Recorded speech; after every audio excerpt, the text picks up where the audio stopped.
Hey, it's the Spark of Madness. Would you look at that? Matt. The camera got moved.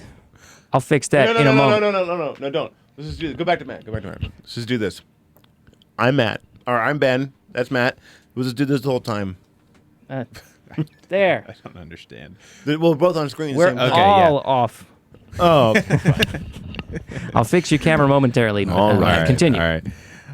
Yeah. So, what episode did we do last week? We did The Lion King last week. So forgettable. Did you end up seeing it? Not yet. I want to see if your 4 rating. Dodge a bullet on that one.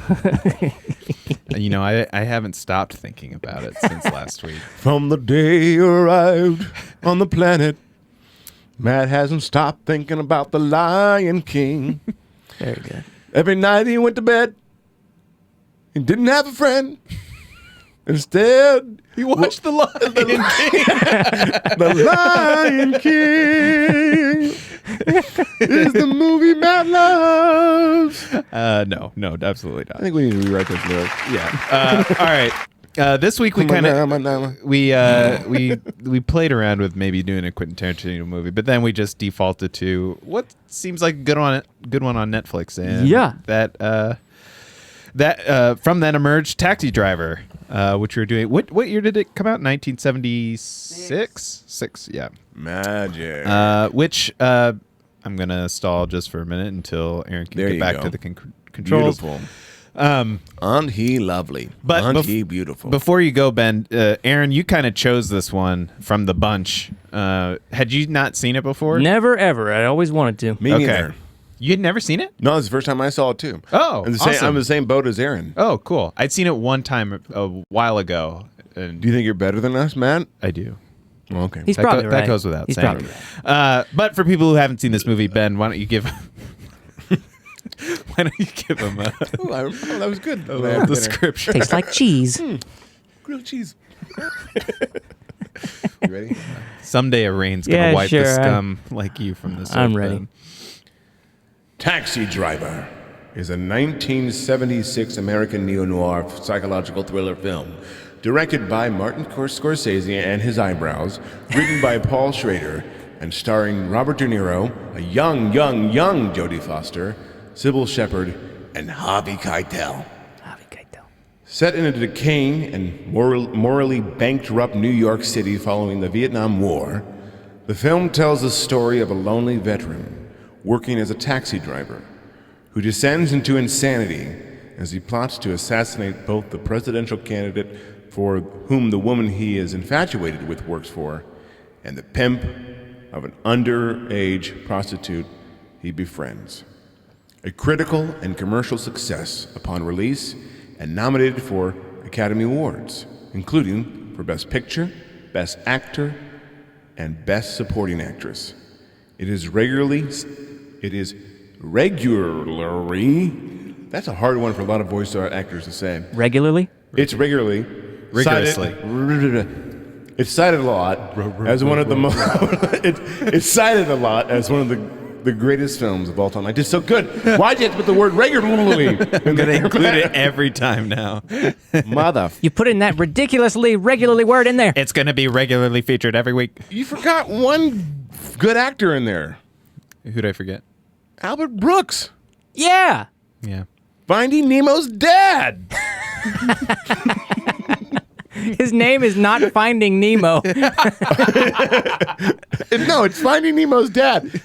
Flounder, whatever the hell his name is. You know, that guy that I love. No, it's Clownfish. What's his name? I don't remember. Marlin. Yeah, Marlin. Flounder's the Little fish from Mermaid. Little Mermaid. Jeez. Speaking of That's Flounder. the Little Mermaid's dad. Is We're a Flounder. movie podcast.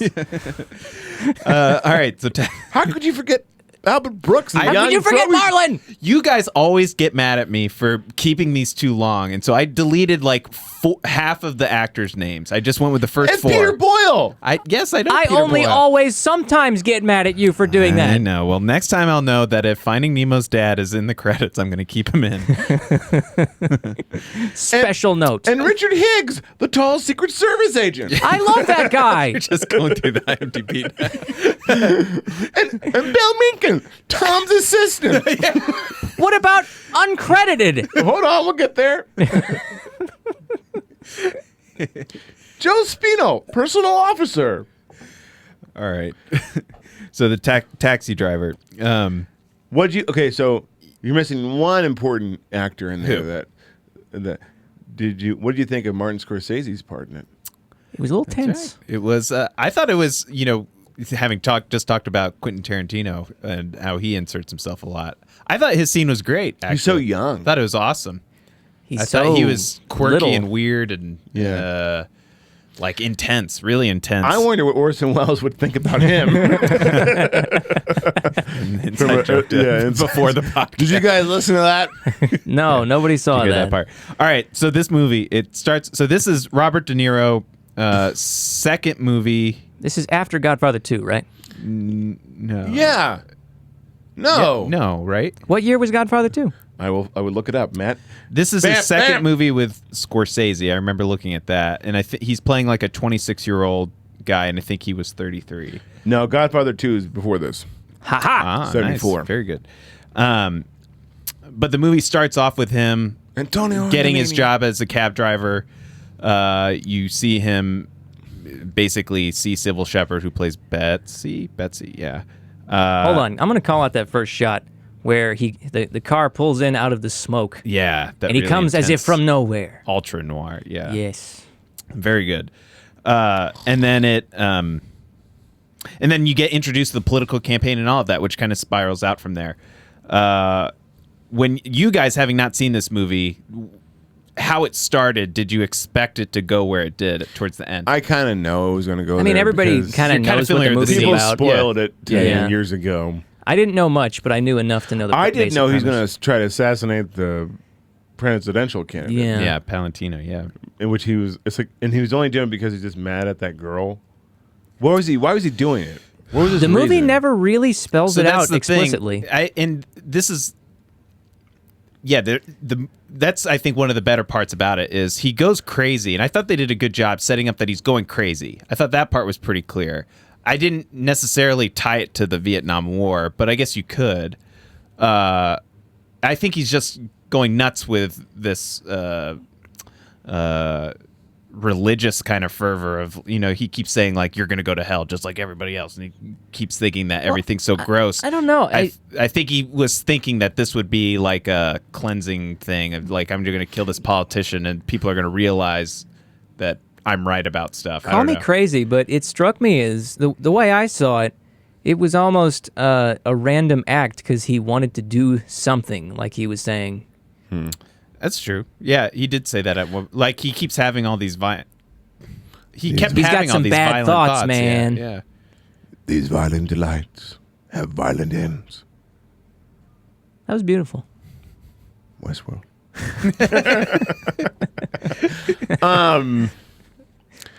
So what was Yes. I lost my train. He's a of thought. prophet and he's a contradict. They say out. She He is references the song about how he's a contradiction, He is- basically. So like the fact that it may not necessarily line up is Well, what's interesting intentional. with him is he's so effed up and bizarre. In that case, obviously. But even he has standards, like he when he was talking to Jodie Foster's character, it felt like he was like normal. He's like the dad. He was like a dad. Like good. he shouldn't be How here. can you do that? Yeah. But he's going to porn films and he's just messed up and he's killing people. But It was really interesting what they did with the female characters in the movie. Like there's not very many, but like there's Jodie Foster who represents, and how he interacts with her is totally different. Then there's the woman cheating on Martin Scorsese's in the cab. Then there's Sybil who he's like constantly tracking down, and it thinks it's okay to take to a porn theater. It's very he had no interesting. idea. Each of those characters. Well, it's funny because he had no idea of music or anything like that. He was very socially like. He seems very repressed. Awkward. Yeah. Which is all. And he thought, and he mimics whatever is around him. He's like, oh, I guess people like this. You know what I mean? And he takes her, and he had no idea. And he's just socially off. And I think she picked up upon that. And like, I don't know, what am I doing? I wonder if, like, at the time, the Vietnam War part connected more. I don't know. Yeah, it would have just been that's obviously what you're kind of referencing. Yeah. Well, you have to consider, Matt, that he could be an unreliable narrator, and he wasn't in Vietnam at all. Yeah. That's true. Have you guys heard about the ending? We could skip to the ending if you want. Sure, let's talk about the ending. So 4 out of 5 stars. No. Well, so this we could talk about the middle, but 2 thumbs way up. Spirals. He ends up killing Harvey Keitel. Harvey Keitel, who plays the pimp of, and he's got beautiful literally hair. 12-year-old Jodie Foster. Like Harvey Keitel's hair is awesome. He's very This is before balding. very Tommy Wiseau look to him. Yeah. He did, but I don't like young. I did Harvey not pimp Keitel. her. That's what it felt like. I did not pimp her. Oh my god, that was so good. I did not. I did not. I did not pimp her. Oh, hi there. That's how he sounded. He got shot. But yeah, so there's this huge, really bloody shootout as he tries to go in and Especially save for the time. Jodie Foster. Yeah, and who is just sitting there. Please stop killing people, and he's like just. I read that that Scorsese had to like recolor grade those shots to make the blood less realistic to avoid an X rating. Right. Yep. But then after that, in one of I thought the better moments of the movie, from Paul Schrader's standpoint, was that he's considered a hero after that, even though he's driven by madness all the way up to this point. That's why I disagree with you. I think they should have. That's fine that they considered a hero, but I think that he should have just died. I think that Funny that you should say should have that. ended just dying. You think so? Yeah, because it's not because it would be so more depressing, and I felt better after that he survived. Just like, oh, that's great, but in the thing in my mind, it would have been a better movie if he died because, like, what the fuck? Yeah. You may just have gotten your wish. Because there is a small segment of people out there who believe that the denouement is all in his mind as he's dying. Yep. That he's actually dead going forward, and he's just imagining, yeah. Because it makes sense because like it was just too like dream it was too perfect. It was too wrapped up in a bow. Plus, as the dad reading that letter out loud was so poorly read. You know what I mean? Yeah. Like, everything's back to normal. Thank you for bringing back our daughter. Everything's back to normal. Yeah. You know. I want to thank you for bringing back my daughter. Well, and the tip until off, this day. the quick part that people are saying is a tip off, which is at the very last shot is him like looking in his rearview mirror. And he sees something, and then it goes into the credits really quickly. It's really fast. But it's there, like he sees something. Well, no, what tipped me off was how the camera is sort of spiraling up above him as he's laying there in the pool of blood, almost like the spirit leaving his body. Yeah, and then it walks out. Yeah. I actually don't think I think the ending is all literal. It's just that he... what does Martin Scorsese think? I read that he does not know. The writer, though, Good for you, Martin. writer said that it was literal. You know what? It could be the whole... We know, but we're not telling. It could be the whole Ridley Scott thing that people make up these theories of like Blade Runner is like, yeah, sure. Yeah, why That's not? exactly what I meant. That's what I was thinking. And then Harrison Ford's like, no, that's not at all true. He's not a replicant. I liked the gray area ambiguity of how people interpreted this his whole actions. movie was gray area. I loved that, and then I loved that. See, the way I interpreted I just him, didn't like the product placement for Wonder Bread. the way I interpreted him looking in the mirror was that, after he's been deemed a hero and Sybil Shepherd comes up and seems to be interested in caring about him, all of a sudden he's like, I'm going to be the good guy and drive away. Driving to the sunset like the Western. He looks it's a Western. And then he looks into the mirror and it's like, it makes that weird face. It's almost like, is he going to be psychopath again? Like and that's what I liked, is that he's always on edge as a person. Is it like the top in Inception? So deep. Did it wobble? Did it wobble? Oh, Weeble? You know what? This whole movie, I enjoyed the presentation because it presents it in such a neutral fashion and doesn't tell you what to think about what's going on. Shut up, Aaron. Fine. Like this movie, Aaron. No, I think that's a really good point. I just hate when movies try to tell me how to think. Hey, Aaron. Let me think on my own. Ready? Open up. Oh, Spoon feeding? here you go. Here, think this. Mm-hmm. He's dead. He's dead. He's dead. That was the dream sequence. at the Go end. away, go away. We're doing a show here. And see what I really I broke liked the fourth wall. when it doesn't tell you what to think, but it also I think it does that by just relying on the world to exist as it is and the characters to just like it didn't rely on flashbacks and stuff like that. Right. It just was purely Robert De Niro basically to like communicate all of this stuff, and it just goes to show how good he is at like just nuanced. Like I also think going Robert nuts. De Niro is just weird in real life, so he probably channeled a lot of Robert De Niro. Probably. All these there's a lot Have you of seen him in interviews? yeah. Yeah, he's not a good interviewer. Like, No. they'll ask him a question, be like, hey, did you enjoy wearing this thing? And he'll be like, yeah, Yeah. What do you think about the human spirit? I think it's pretty good. Pretty good. Yeah, nice. Pretty good. Yeah, I enjoyed it. I enjoyed it, the human spirit. Yeah. Well, there's so many of these like You know what? We should make a liquor called the human spirit. pretty good. Enjoyable till it leaves your body. I also want to make a Christmas Carol spoof. He was visited by three spirits: tequila, Gin. gin, and vodka. The ghost of Christmas past. You got to find the right spirits for And the right. tequila's the kooky, fun one. That's the ghost of Christmas past. Where were we, Matt? I was thinking about Tequila. and maybe it was a choice on the actor, maybe it was Scorsese or whatever. I don't know, or he's just weird. But there were so many scenes where De Niro's just kind of like catatonically looking off into the distance, and like another person saying their line and trying to talk to him, and he's just like kind of staring at them. And there's these long, uncomfortable pauses that they just leave all in there, and then somebody's just eventually like, "Hey, so what do you think of that, man? What do you think he's about like, that?" "I thought it was good." And then he finally says something. And it's like he just, you know what created an uneasy moment. Do you know what didn't work though? And it worked with the campaign people and him because he was definitely weird to them. Yeah. But with the other cabbies who were actually normal, they didn't Ish. think he was weird. They didn't? No. They looked like they were being standoffish with him sometimes, but they looked like they were trying to include him at least. Yeah. And then the scene in the little mart, that was a rough scene. Oh, with the robber. Yeah. You're talking, and he shoots the robber. Wow. That was brutal. Yeah, right in the face. He didn't shoot him in the face. He shot him in like the chest area. Okay. Yeah. I thought it was the face. No. I liked The all face. the Nuances and little things. I liked the character arc that he went I liked through the over bees on seed.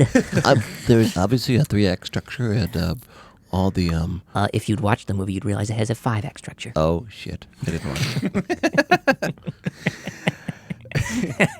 No, I was gonna say I liked. Oh, I liked when he went into.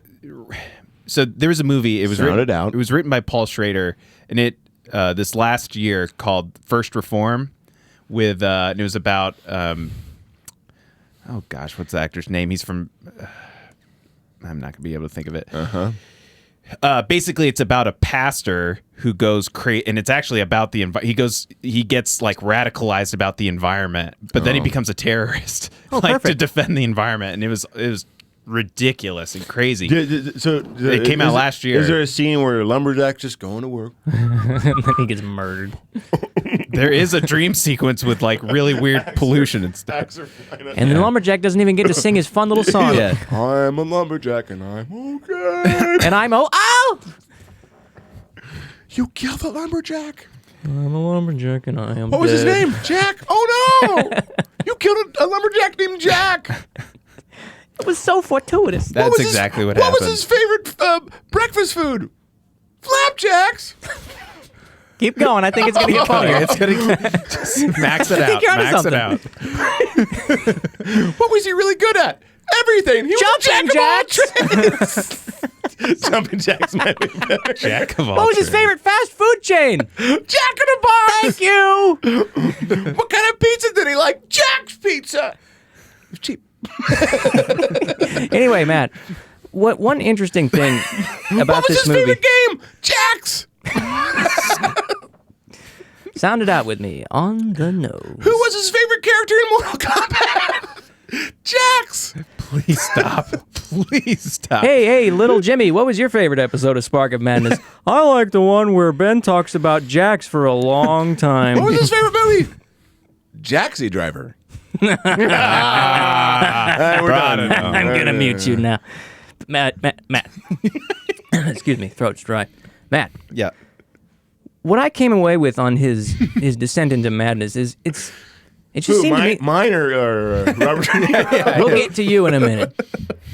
It just seemed to me that if it was to be believed that he wasn't sleeping well, that'll do it to you. That'll make you space out and all that. He never seemed that crazy to me. He just always seemed kind of off. Yeah. Yes. Well, and what I liked was the tipping, like the things that were going on around him were so subtle, the things that were bothering him. But you always knew there were just everything about his environment was like making him uncomfortable. And then once he saw Jodie Foster, like being dragged out of his cab, He got a purpose. That's when it was like, whoa. Well, and then that's what kicked it off. He had a purpose. He didn't have. Yeah. He was just so depressed, but then he had a purpose. Yep. And he really listened to the senator's words, but he wanted to kill the senator. Like that was weird to me. A lot of that's- misplaced It felt like feelings. That to me just screamed of being a psycho. Like, I don't know. Like, we have to take responsibility because I am one of the people he's talking about, and we are the people that'll do something. Maybe it's like a whole John Lennon thing when he's so obsessed with this guy. Yeah. He likes him, Well, but he kills him anyway. You know, literally, the guy who tried to shoot Ronald Reagan references this movie. Right. Oh my. Yeah, and he was obsessed with. And I Jodie think this Foster. movie's script was influenced by another such incident. She's gay. misguided. You ever seen that movie with her and Peter Skarsgård? Is it Peter Skarsgård? Who? For what? Flight Plan. No. We should watch it. Okay. Yeah, we'll do that. I think she's in the original Escape to Witch Mountain. Jodie Foster. Not familiar. What was the? Can you guys help me with the scene where he This was the only one that really confused me. Was him watching that like TV show where people were dancing or something? Yeah, and then he kicks the TV over? And he kicks it over. Yeah. What was that? Was that to me was just kind of part of this loose That was issue him- of him wanting to have like a romantic relationship with, and he couldn't get close to people. Well, to me, the TV represented society. Society. No, I have no idea. That was Well, him. It seemed like it was metaphorical for his finally going over the edge. Okay. All right. But Yeah. that could just be a surface That level was the take. one. It kind of among all of the things. You know what would have been better, Matt? Time if up they had with a fishbowl and they had a fish in it, and he kicked the fishbowl over, and they filmed it in slow motion. That would have Yeah, been a that really would've good been idea. really good, really good. And then it's all about people leaving notes. Mm-hmm. Yeah. Who would come up with that? Only a genius. A genius would. Nobody cares. It's about my descent into madness. It's that stupid short. You know what's really good? Making a joke that only two people get. I'm here too. Go watch our Padrid short. people. How about that? Yeah. Two people. You get it, and he get it. All right. Before we I'm get making the joke. The I already Joker is there get it. just as much as the Joker But I is. already get it. Fine. for you two, did guess you're right. did the famous scenes that everyone talks about with Taxi Driver live up to it? The Did- mirror did they scene live up? didn't do it for me. It's kind of like, yeah, I guess. It's kind of cool. Yeah, the mirror scene I've seen in so many things, and now I finally see it in context. It's like, yeah, it's a good scene. Nah, it's fine. Really? Yeah, Nothing wrong with it. good. It's good. It's cool that it was improvised. Yeah. Jinx. You're bringing the beer next time. The first time I saw it, I thought it lived up to it because No, there was something like authentic to him, like thinking through these scenarios that was like really like, oh man, you're really thinking of these very specific moments where it's you want to funny- shoot somebody. And it's funny he does them. Yeah. Yeah. So what do you think about the guy getting shot? Like obviously seeing him kill somebody, shooting his fingers off, and still going after him. Wouldn't you fucking run? That guy had a mission. Yeah. I'm gonna kill you. I'm gonna kill bleed you. on me. I didn't really, I'm invincible. but he got shot in the throat. There's something. You mean? It grazed him. There would also be grazed him? something like really, if they had ended it with him just dying on the couch. That also was after this really intense shootout, and then he tried to shoot himself, and he kept failing, and then he just sat down. And Well, the ending, if it was literal, and then did the fake out. Also, the fake if shooting. the ending is literal, it does something else kind of cool, where it shows how messed up and uncaring society is. Yeah. Here's the thing, though. He would have been in jail, Probably. right? Well, the thing is You would think. he saved a girl from prostitution. That's true, but he could have also. But still, there's a vigilante, and Well, they don't know the They whole don't- story. Yeah. we don't know because he was in a coma for a while, so he could have been in jail and served his sentence. Well, they don't even know how he it could have happened. been in self-defense. He could have been in. He saw obvious danger. I don't know. Yeah, they could have. It's not like the cops are watching this movie as it happened. One of the news clippings was like these are like notorious gangsters that he killed. So I don't know. They're not very good gangsters. They stand on a door the whole time and Yeah. hey, Well, what do you want? What do you supposedly want? they have cover hanging around. Harvey Keitel spent a lot of time wiping his mouth. He did. Yeah, he did. Yeah, just a lot. Maybe because of he time. was really actually doing cocaine. yeah, maybe. Oh, yeah. Matt, before I forget, I do like the shot. I do like that thing. He throws a cigarette at. I do like the thing. And just like it was real. Like, Yeah. he just shoots him. it was very real. I like that. Yeah. Now that you pointed out, among the scenes that people talk about, no one told me about the scene where he's getting rejected over the phone, and the camera pans over to the hallway so you don't yeah. see it. That was great. Yeah, That's, Really good shot. That's yeah, very good. that's the kind of pain you don't want to well, see. yeah, and that's also very good of without dialogue from the other end, you know what's happening. Yeah. Mm-hmm. Without the spoon feed, you know what's happening. That's the good use of show don't tell. That's a good more use painful. of cinema. Well, yeah, it sets up how painful it is because he gleefully shows a guy getting his fingers blown off, but he will not show you Robert De Niro getting. So what do you pushed think of the away. whole shot with him looking at the boiled water or whatever it was? The seltzer water. Yeah. That I loved that shot. What do you think it represented? Because you just hear he's just solely focused on this thing while people are trying to talk to him, and it's just like this, almost like white noise hum that you could imagine is just going It to go shows with you him the how rest alone of. he is. It's just going to carry with him this weird, Yeah. like uneasy noise in his head. I loved it. I loved that. They part. should do one of those Homer shots where it goes to his forehead and you hear what he's thinking. It's like, bzzz.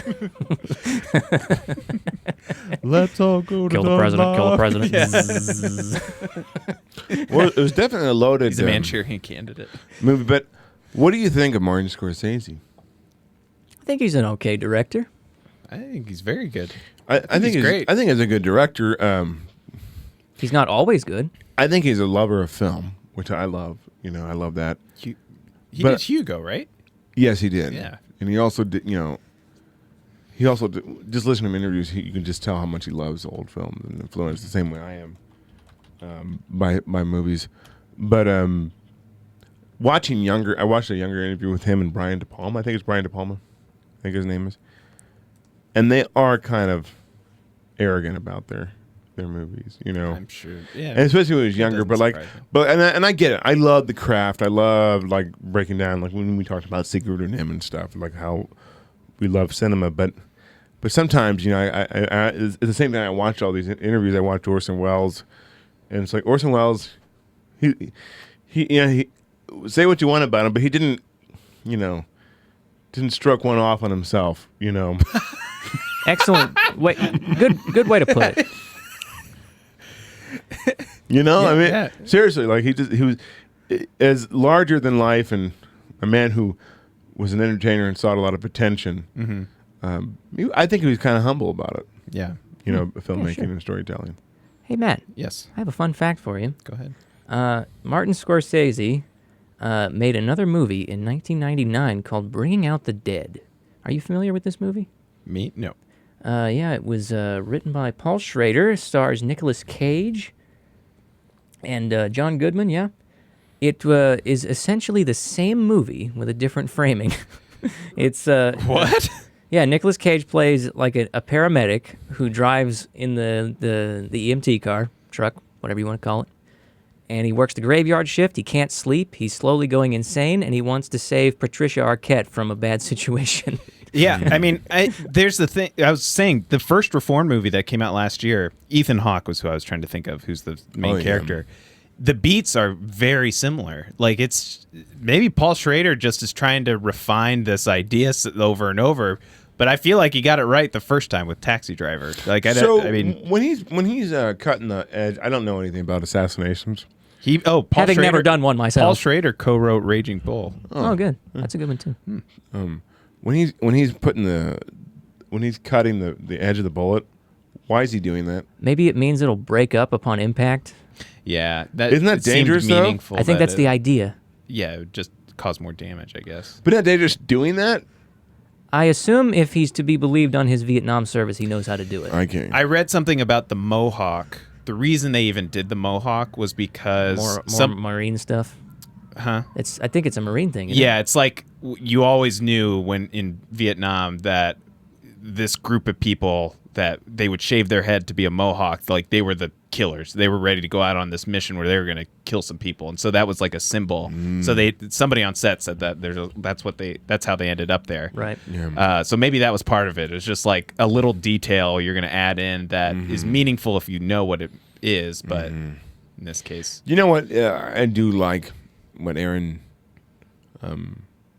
observed about this movie, and I think when you don't tell everything, like spoon feed everything to the audience, and be so literal and explain everything, it does make the story and the characters for a larger world, because your imagination and the mystery of things makes it feel bigger than showing and telling everything. Yeah. what did you guys think of just as the last thing, because you guys probably would have a bigger opinion about this than me, but what did you think of the music? I didn't really notice it, which is probably a good thing. For Aaron, yeah, it's fine. It's very jazzy. Oh wait, no, I'm recalling. I saw this a few days ago, but it's coming screaming back to me now. I love the noir like saxophone playing all over the place. That's half the reason I love the Lethal Weapon movies. It did a good job with the. I liked it. Yeah, I remember now. I like It's that. fine. It fit the movie. Set the mood. Yeah. Yeah. Can you imagine John Williams doing it? That'd be fun. Yeah. There'd be like 1,000 saxophones.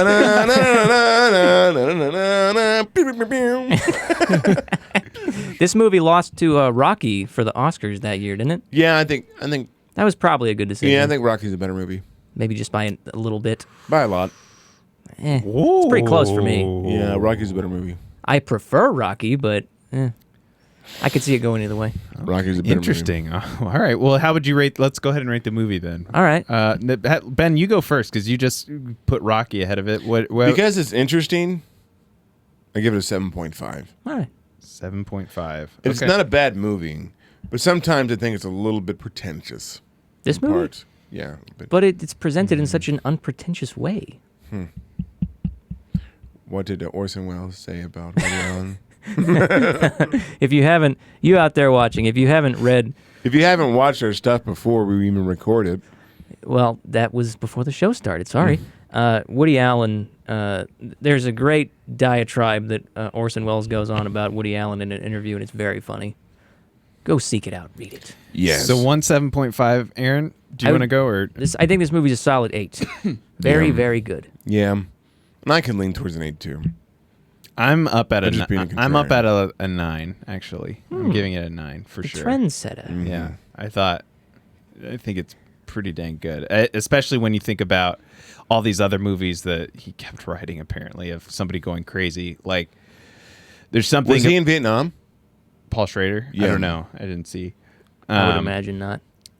This I thought was an extremely well acted performance. That like, Oh, yes. at no point do you have a lock on the morality of anything because it's all over the place, and that's what I like about it. And they don't. Which is interesting. They don't focus in on him being a taxi driver is just the backdrop. Right. I thought he's going to go run all these different characters and stuff in this cab, but just like That's one. how it would be made today. Yeah. Well, and I love so much about it that it's you think he has a mission and you're getting on his side because he's the main character, but like this movie isn't trying to make a point about anything really. It's just that it just is. Like this is what and what is the definition of is radical is? Easy there, Bill Clinton. Is your is or is you ain't my constituents? That depends on what the word is. That's pretty good, Bill Clinton. Thank you.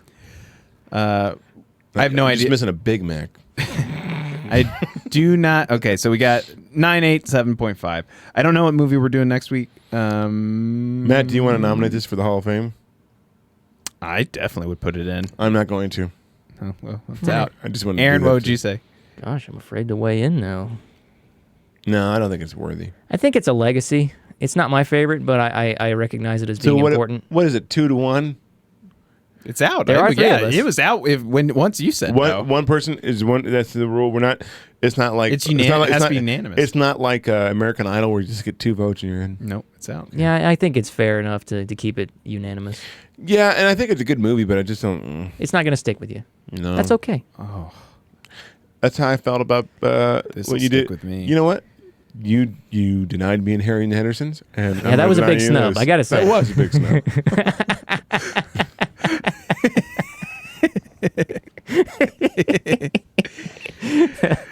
All right. Follow us on our social media and contribute to our Patreon. If you feel like it. Yeah. At some point, we're going to have to put the August movie vote up. And if you're one of our patrons, you can vote on which movie we're going to do.